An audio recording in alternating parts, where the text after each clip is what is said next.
the empire. And I know we're kind of getting to that kind of late, although throughout the show I've been talking about things that relate to it anyway. So, and of course other things come up, but I think that's one thing that I like to do more of now is not jump around too much, but not just focus on one thing throughout the whole show, because, you know, I'm trying to get information out there, but at the same time, I'm trying to entertain people as well. And that's why I always ask people for feedback. I got feedback from like one person the whole time. You might think I've been on the air, but it's because I want people to be entertained at the same time, because if you're bored, and that's why it's better with a co-host, because from an entertainment perspective, it's better. From an information perspective, it may or may not be better. It depends who's on with me and how much they know about what I'm talking about and if they prepared or whatever. But from a entertainment standpoint, it's definitely more entertaining to have somebody else on with you, because you have that, you know, dialogue back and forth. You have more than one opinion and things like that. There are a lot of people that do shows by themselves, but most of those people are getting a lot of calls. So that's the whole thing there, that I don't know that there's too many people that are doing shows at minimum of three hours, sometimes more. Like tonight, I might end up doing 4, and do a show that long without getting any phone calls. Now, I'm not saying that it's not boring and that people didn't enjoy the show, because they might have turned it off after 5 minutes. I don't know. But what I will say is I am glad that when I started the show, most of the shows I did were by myself for like the first, you know, month maybe. And then I went out and got some co-hosts, and it definitely made the show a lot better. But I feel comfortable doing a show by myself. I don't worry about it. I don't worry about I'm not going to have enough to say, or I'm not going to be able to fill the time. Obviously, I go over the time. So when I first started, I did worry about that. I worried about, when I was by myself, how am I going to fill the time? What am I going to talk about? For, you know, at the time it was even only 2 hours, and it was, well, what am I going to talk about for 2 hours? And now it's like, I don't have a problem. And that's where I like, while I'm talking about different things, you know, sometimes going off on a different segue, even though as the host, I want to keep the show on topic. And, you know, of course, that's easy if you don't have a co-host or anybody calling in. But I want to keep the show on the topic. But it's good to, you know, relate to different things, you know, as long as it transitions in well. If I'm talking about something and it leads to something else, that's fine as well. And I think that's a positive thing, because it brings up other things that hopefully make the show more entertaining. And that's why I'm starting to get involved with the clips too, is because I'm playing these clips, and then it's kind of like I'm interacting with the clip. It's kind of pathetic, I guess, in a way. Like, I can't get anybody to call. I'm going to interact with my clip here. But I'm starting to do more of that as well. So hopefully people like that. If you ever want to give any feedback, please just email me.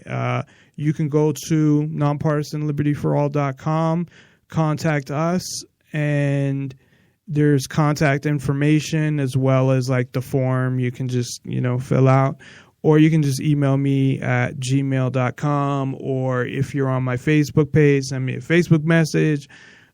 We also have 4 different Facebook pages that you can send me a message from and hopefully like. So I'll do my little promotion real quick. There's these are all facebook.com/ NonPartisanLIbertyForall, of course, the official show page, and the government police, NPLFA radio network, and the other one is you probably have to search for to find is NPLFA presents non-compliance via self-defense. And I don't have that address. I haven't had enough likes on the page yet. I just started the page, and it's not something that I'm trying to I don't want to push people to like it, because some people are scared to like a page like that because I'm talking about non-compliance and self-defense. So that's what I believe in. But, I don't want to put pressure on people like, oh, please like this page or whatever. I invited people, and if you like it, that's great. If not, if you're scared to like it, then, and you don't want to, then that's up to you. I don't really blame anybody for stuff like that. And just like I don't fault people for doing activism that I don't believe in, as long as you're not hurting anybody and you're not, talking shit about me, I guess, while you're doing it. If it's not towards me, then, whatever you want to do, I think everything helps. I think it helps in different ways. It's just like I do think locally, getting involved helps a little. I just don't think the amount of effort is worth the payoff. But people that do get involved, they do have some wins there that help, and they let the like county commissioners or city council know that they're watching them. So that's a positive thing. It's not for me, but for the people that do that, I still support that. I still support people that do protests, although I don't know how much that does. And if you don't get any media attention, I don't really think it does much at all. But that doesn't mean I don't respect or think that what they're doing is a good thing. And I'm not one of those people that sit there and criticize people and say that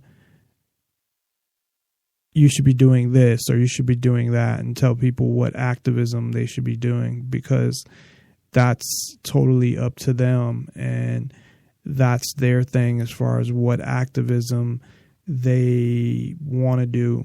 And every little bit helps. And, like I said, some things just aren't for me, but if that's for you, as long as you're not hurting anybody, then that's all good. So let me play the rest of this. I know that kind of went a little longer than expected. And then we will talk about the Empire.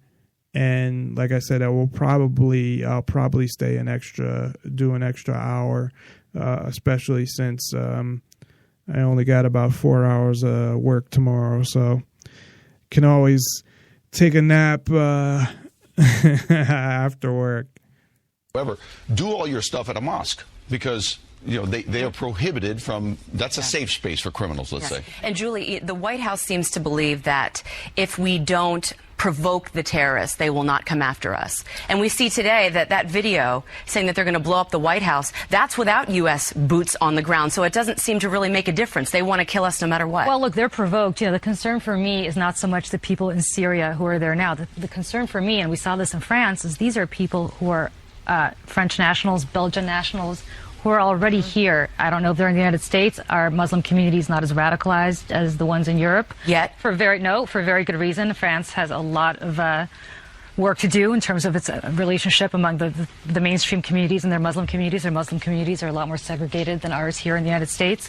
But the problem and the fear is it's easier to track people coming to and from Syria. It is much, much harder to track people who are American citizens or French citizens who are here already because they have the constitutional power, authority, obviously, as you all know, Judge, that a lot of people coming from abroad don't have. And so how do you get those people? How do you even track those people? That's the fear, because unlike al-Qaeda, these are people who are living here among us, and that, I think, is the biggest threat here. Real quickly, it was the Middle East Media Research Institute that put out that information about their PR firm, if you will, the arm of the Islamic State, and just how specific. It's called Paris Before Rome, and now they're naming these videos. Several have come out since the Paris attack. Well, apparently they also have a this one getting a lot of attention. Apparently right they now. also have a production company, because we've done video after video. Not that we need that. We know they hate us. All right.